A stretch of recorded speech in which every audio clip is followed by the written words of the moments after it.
Hi everyone, Professor Besco here, and today I am going to do a screencast on how to make a screencast. So let's get started.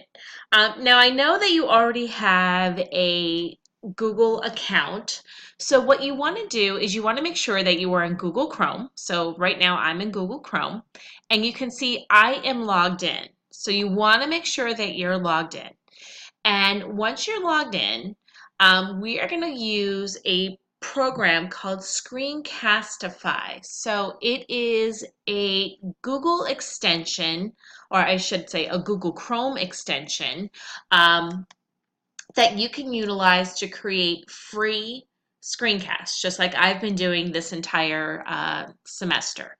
So what you're going to do in order to get Screencastify, if you've never installed a extension before on Chrome, you're going to go right here to the little dots. You're going to click on it, and you are going to scroll down to More Tools, and you're going to go down to Extensions. And right here, you're going to go and you're going to see all of these various extensions that you can install. Now, on your personal computer, this should not be an issue. You should see what I'm seeing right now. But if you are at your school computer, you might find that you don't have access to extension. That's what's called being blacklisted. Uh, but usually what you can do is you can usually go to your IT coordinator and ask for Screencastify to be whitelisted. And that just really means accessible. So now you kind of have a little IT lingo, but you want to make sure that it is accessible. So what you're going to do, you can see it down here, Screencastify, but if you don't see it, for which you might not, because I already have mine installed, you're just going to go to Screencastify. Again, mine says to remove details because it's already installed, but yours should say enable. So then you can go ahead and enable that. And this is the icon you're going to see. So I'm just going to close out of this. And right here is Screencastify. So you'll see it up here in the corner once it's installed. So I'm going to click on it. And when I click on it, it gives me the tools I need to access and create a screencast. So I'm going to just simply explain a few things here. You can simply capture your browser tab, which is what we're in right now. Your entire desktop, that's up to you, because remember, if you're going to be toggling back and forth between various software applications, maybe there are things that you might not want your students to see on your desktop. So it's just something to keep in mind. And then also you have your webcam.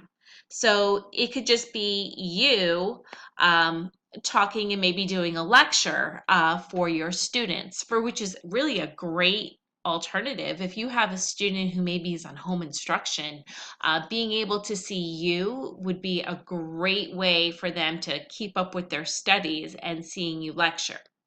But what's even better is if you have the desktop as well as your webcam enabled. So maybe you're going to have a PowerPoint presentation that you demonstrated to the class.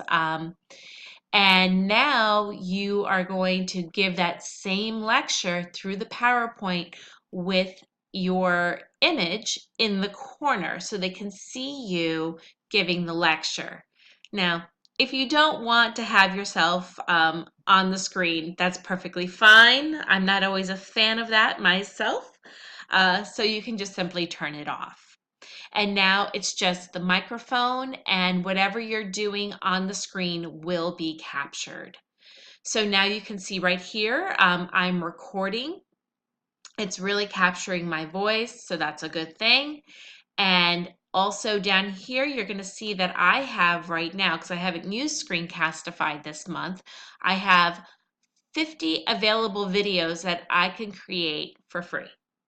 So that's a lot of video. So most likely you will not need to buy the premium or upgrade to the premium version, but just know that you have 50 a month. So with that, I'm going to get started. So I'm just simply going to press record. And I am going to, let me just go right back here. Oh. So you have the option to share your entire screen. Remember, you can be sharing everything that's also on your desktop, so just be aware of that. Or you can just simply share a application window. But I'm just going to go ahead and share the entire screen.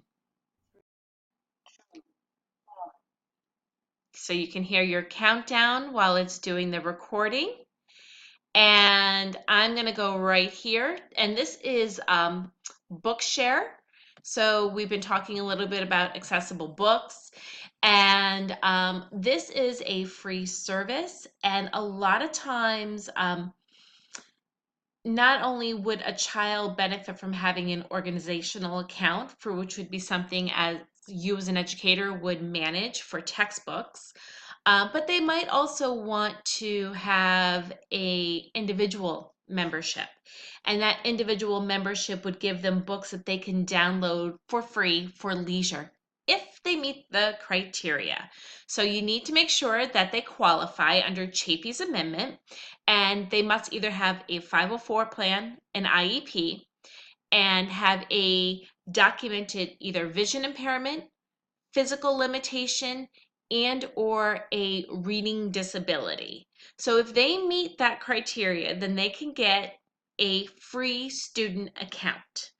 Now, what you would have the parent do is you can have them sign up for an individual membership, but tell the parent, do not pay the $50 annual fee, because you, as the educator, will be submitting a proof of disability form on behalf of the student, verifying that they meet the qualifications for a free membership. And what the parent would do is simply go to the website. So see here, they're going to go to Bookshare, and they're going to go to, let me click here, what does it cost?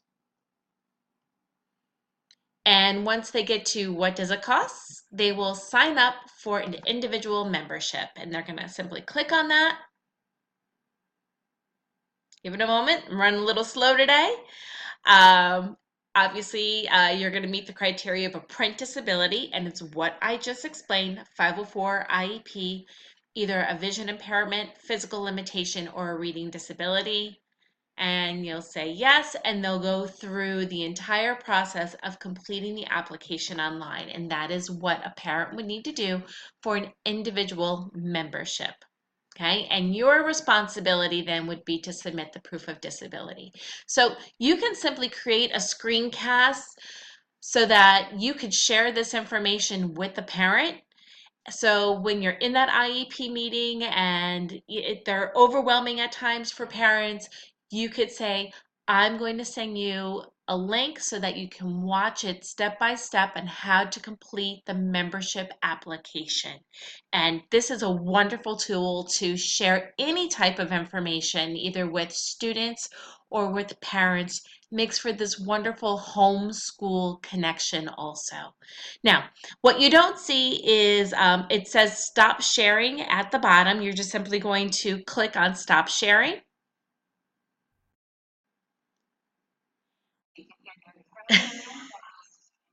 And there you go. You can see it's capturing it. All right. So as you can see, once my screencast is complete, and I did hit the stop button so that it wouldn't be talking over what I was saying, you can see that it's captured it. And now all you're going to do is simply go to share, and you can either put it in your Google Drive, for which is what I would suggest doing, or you can post it on YouTube, and then it's accessible to everyone. But when it's within Google Drive, you can then do a lot with that. You can then post it to your Google website if you want to. And it limits the number of people who can actually view the video. So it's just those who have access to your website, for which would be your students and your parents. Another thing you can also do is simply create a hyperlink so that they can preview the video. And then you would just simply upload it. So I can say upload to my Google Drive, and it will send it there. So that is Screencastify. I hope that you use it and that you enjoy it. I know your students are really going to benefit from it. And if you have any questions about it, please do not hesitate to contact me, because I think that this is just a tool that every teacher should have in his or her toolbox. Thanks.